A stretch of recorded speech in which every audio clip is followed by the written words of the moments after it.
Soy Ángela María Robledo Gómez, vicepresidenta de Colombia Humana, y hoy, en el marco del Estatuto de la Oposición, ocupo una curul en la Cámara de Representantes, igual que en el Senado la ocupa Gustavo Petro, en razón de haber obtenido la segunda votación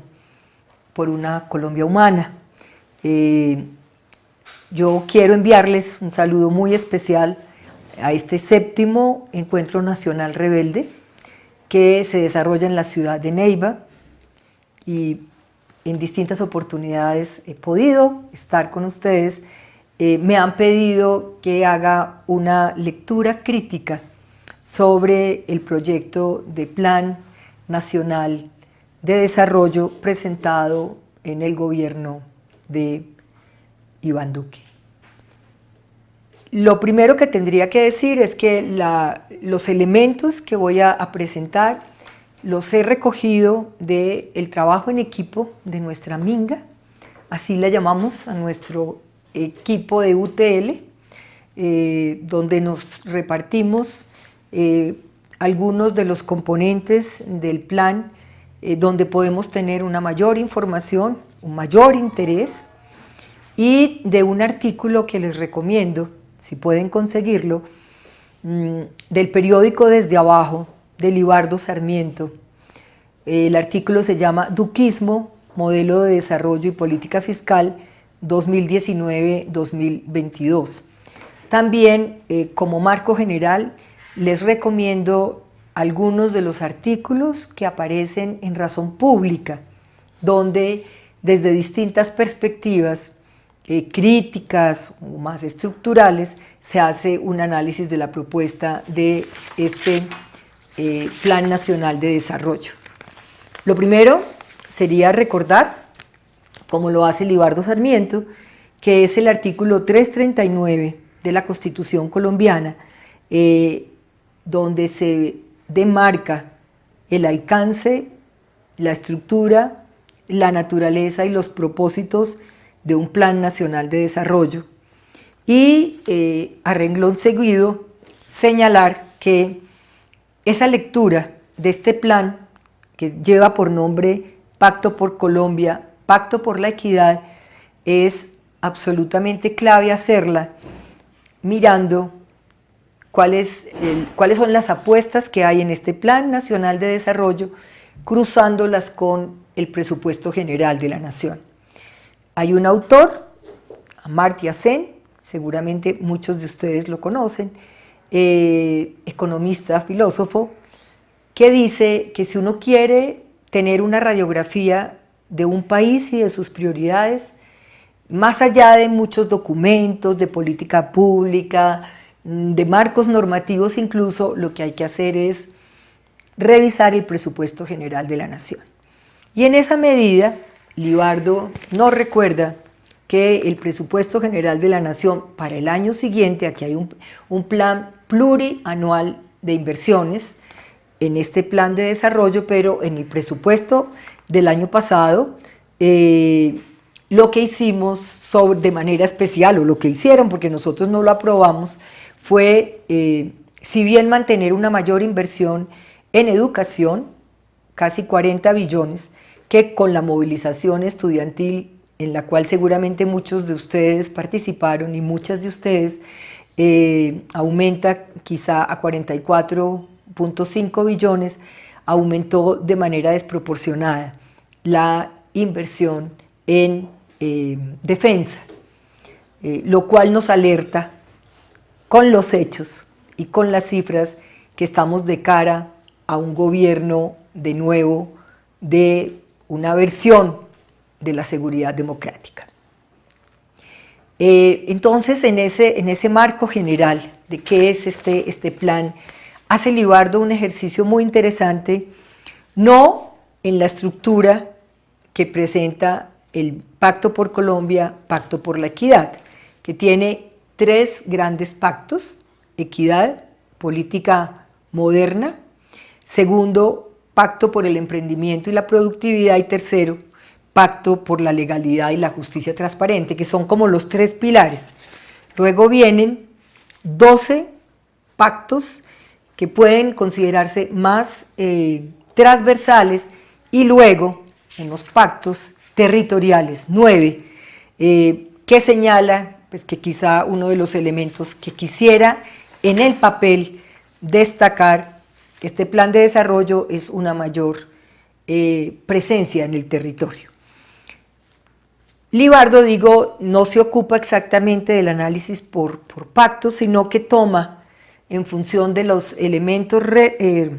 relevantes unos componentes del plan. El primero, seguridad y legalidad. Segundo, emprendimiento y productividad. Tercero, crecimiento verde, como se llama aquí. Cuarto, ciencia, tecnología e innovación. Quinto, equidad. Sexto, transporte y logística. Séptimo, conectar los territorios. Octavo, transformación digital. Noveno, bienes públicos y recursos naturales. Décimo, la paz que nos une.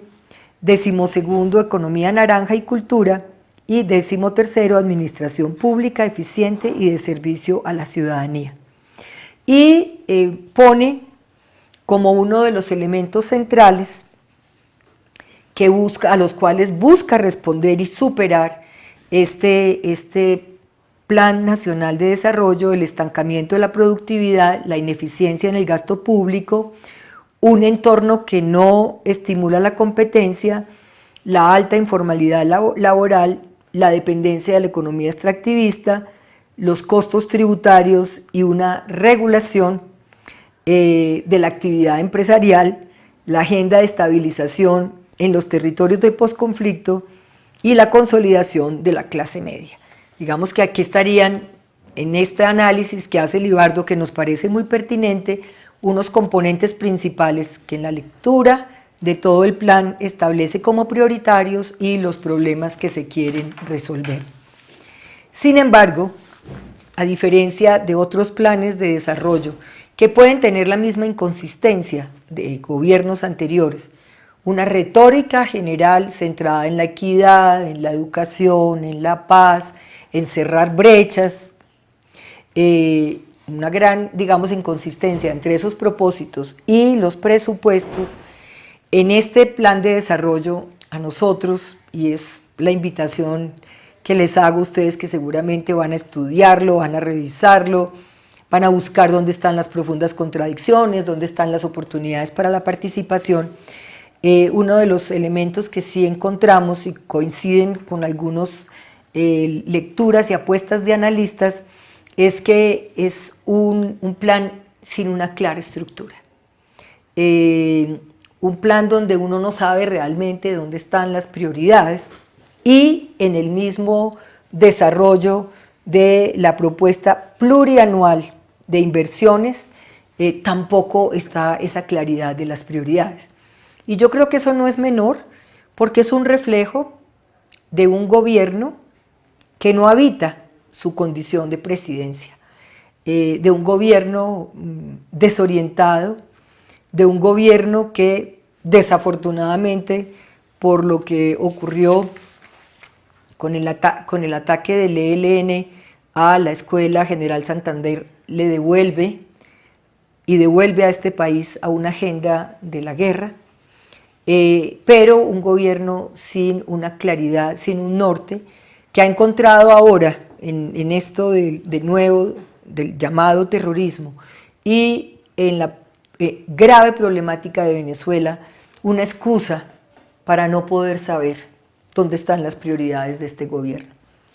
Uribe, por simplemente citar algunos gobiernos, la tenía en la seguridad democrática, Santos en la paz, digan ustedes más el silencio de los fusiles, pero algo se avanzó en el tema de ampliar la geografía de Colombia y de disminuir las muertes, aun cuando hoy asistamos a este exterminio de líderes y lideresas que no es menor y que hay que seguir trabajando, pero aquí no encuentra uno cuál es el norte. Y el gran riesgo que tenemos en este momento de coyuntura es que volvamos al reencauche de la seguridad democrática, ahora sí, sin ningún temor, y parecería que con un entorno de aliento a las decisiones que está tomando el subpresidente, como le dicen algunos. Digamos, las reflexiones que hemos hecho nosotros muy generales son las siguientes. Seguramente esto va a ser tema de discusión entre ustedes, estos son como preguntas, elementos de provocación para la reflexión y para el debate. La primera, aquí uno de los conceptos comunes que se encuentra es la modernización del país y de manera expresa la modernización de la política social. Pero llama la atención en esto que se llamaría la modernización de la política social, que tendría que ver con ser una política incluyente, atacar de frente la desigualdad, reconocer las diversidades de las ciudadanías, las formas distintas de habitar los territorios, desde identidades sexuales abiertas, desde familias recompuestas, desde grupos étnicos que tienen sus luchas y sus tareas. Uno de los elementos centrales en este primer pacto por la equidad, que es una de las patas, por llamarla de esta manera, de este plan, es la familia. Y ya sabemos, aun cuando en la retórica se habla de la protección, fíjense que no hablan de las familias y de la familia, ya tenemos evidencias de que aquí hay, de nuevo, como ha ocurrido en los regímenes autoritarios, más conservadores, como ocurrió en la guerra española, en la guerra civil española, la familia va a ser uno de los nichos cooptados por esta modernización de la política social. Es un retorno, casi un bienvenido al pasado, donde la familia nuclear vuelve a ser el centro de la tarea y donde el concepto de corresponsabilidad que está en la Constitución no aparece de manera tan clara. Otro segundo elemento de esta primera pata del plan, permítanme que la llame así, es el tema de la eficiencia y de la eficacia de la política, y esto afincado en una agenciar la política social conectada a los mercados. Y conectada a los mercados quiere decir, en muchos de los casos, ahí sí se reconoce una corresponsabilidad de las familias y las empresas para gestionar estas metas y esta propuesta por la equidad. El segundo, el pacto por el emprendimiento y la productividad, vuelve, y aquí lo insinúa Libardo, la pretensión es una desregularización del mercado, del libre mercado. Ya tenemos una bastante significativa, pero aquí solamente con la reforma tributaria vimos las enormes gabelas, no para la productividad y los medianos y pequeños empresarios, sino para los grandes empresarios y para las multinacionales. Y otro elemento que está bien, se habla de fortalecer, de formalizar el empleo, de abrir oportunidades, es que como empieza a asomarse dentro de productividad ese concepto de lo que es la economía naranja, y dentro de la economía naranja los talentos y el emprendimiento, no queda muy claro cuál es ese nicho de productividad al cual se le apuesta en este gobierno. Parecería que en el marco y la racionalidad del capitalismo resuelva usted su situación de productividad. Un talento que se cultiva. Alguien en nuestro equipo decía bienvenidos a la época del Factor X, que creo que es un programa de televisión que explora talentos. Cultive su talento, desarróllalo, vuélvalo productivo y véndalo. Parecería, perdónenme que haga esa caricatura, pero mucha gente dice cuál es ese embeleco de la economía naranja. Y el pacto por la legalidad. El énfasis también en nuestro grupo se decía, en ese pacto por la legalidad, lo fundamental es el volver, porque se considera que se perdió la seguridad jurídica para las grandes inversiones, y hay una alerta pues, de lo que puede, pasar ahí, porque ya ustedes han escuchado que uno de los problemas y lo que facilitó la corrupción en Odebrecht, Corfi Colombiana, que es Grupo Aval, y el Grupo Solarte, fue ese contrato de estabilidad jurídica que les dio una patente de corso respecto a sus actuaciones y a la manera como saquearon nuestros recursos públicos. En ese tema del pacto por la legalidad también hay alertas respecto a, nuevamente aparece la necesidad de acotar la protesta social, un fortalecimiento del código de policía que ustedes deben recordar que fue totalmente represivo, lleno de multas, lo público para las personas que habitan el espacio público, que son más vulnerables, se vuelve una amenaza para ellos, para vendedores ambulantes, para habitantes de calle, para quienes viven de su tarea en la calle. Hay un fortalecimiento,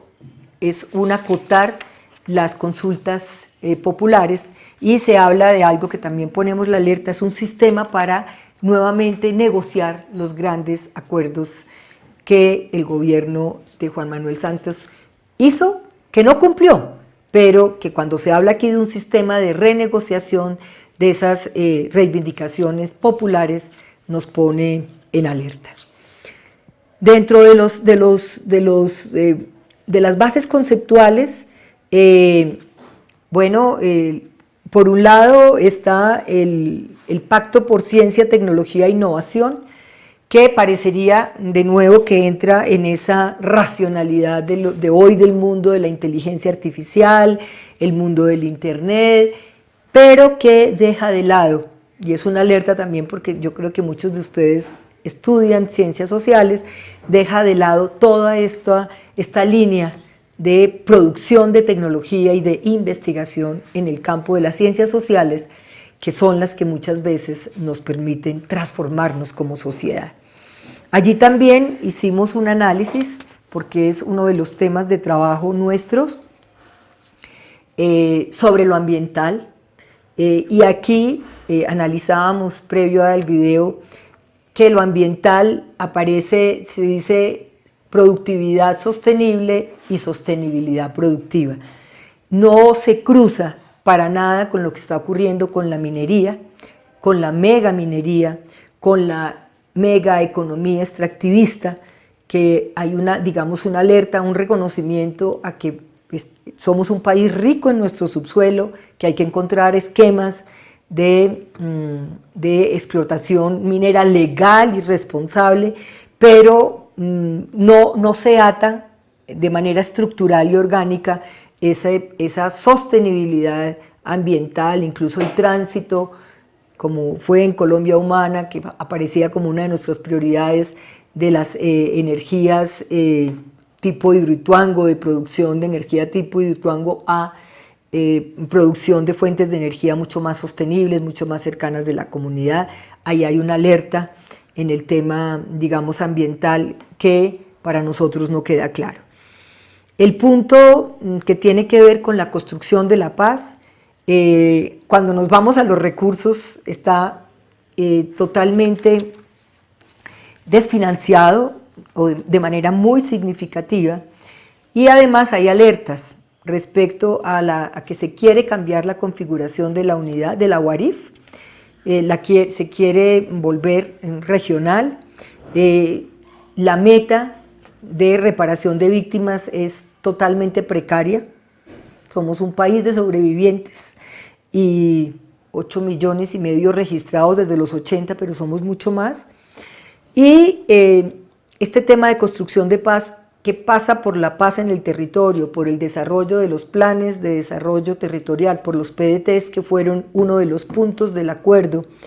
por la presencia del Estado, no solo de la bota militar, por llamarlo de alguna manera, sino del Estado en su conjunto, no está claramente desarrollado. Y ahí encontramos una de esas inconsistencias que les invito a ustedes que nos ayuden a seguir buscando, que es el tema de hablar del cumplimiento del acuerdo y de la implementación. Sin embargo, uno de los nichos fundamentales ahí, que es la mirada diferencial sobre los pequeños cultivadores de coca, no está claramente establecida, y en los hechos tenemos sí una política pública que es totalmente regresiva, que penaliza de nuevo a los pequeños cultivadores y que hoy estamos de cara no a la sustitución voluntaria de cultivos, sino nuevamente quizá a la fumigación en la Colombia profunda. Igualdad, bueno, está el Pacto por la Equidad de Oportunidades para Grupos Étnicos, pero si bien hay todo un despliegue de escenarios de participación, de construcción de metas, de habitar el territorio, esto se ve claramente amenazado por el retorno a la guerra y por acotar el alcance de la protesta social y de las consultas a las comunidades. Y el Pacto por la Igualdad de la Mujer, ahí hay cosas, digamos, aparece que debe haber un fortalecimiento institucional para hacer realidad la transversalidad de género. Sin embargo, pues todos sabemos que este es un gobierno conservador que se devuelve a la familia. Entonces, hablando de lo fragmentado, aquí hay un capítulo, el de Pacto por la Igualdad de la Mujer, que parecería que lo escriben quienes creen en los derechos de las mujeres, en la equidad, en la perspectiva de género, en reconocer la población LGBTI, y otros escriben una de las bases del primer punto, que es poner a la familia como el centro de la política social. Luego vienen los pactos regionales, las alertas. Uno pues le daría como valor que hay una mirada regional al país. Sin embargo, mientras esta mirada en lo territorial no vaya a estar atravesada, como parece que vuelve la amenaza, por un fortalecimiento de las zonas de consolidación en los territorios de mayor conflictividad, con una descentralización real y con recursos, lo territorial no dejaría de ser ni nada más ni nada menos que pura retórica. La pregunta es participar, estar allí, ir a esos escenarios, y lo discutíamos también con nuestro grupo hace unas horas. Yo creo que hay que estar ahí, que hay que intentar poner nuestras cuestiones, nuestras apuestas. Imagínense que en este plan de desarrollo se habla de juventud naranja. Yo creo que sí es necesario levantar la voz y señalar cuál es la juventud que queremos, cuál es la que nos soñamos, si es verdad que va a haber una política de juventud, cuáles son los recursos, va a estar el acceso a la educación, a la salud, al trabajo. Esas son las políticas duras de los jóvenes, por simplemente señalar un nicho donde ustedes podrían estar y participar. Les invito entonces a que de pronto en sus territorios le echen una leída, revisen los comentarios críticos que hay, revisen este artículo de Libardo que me parece muy bien documentado, que estén muy atentos a lo que va a ser el debate, porque yo sí creo que, y lo decía esta mañana en un foro, llegó el tiempo de la política, y ustedes han hecho política, y la guerra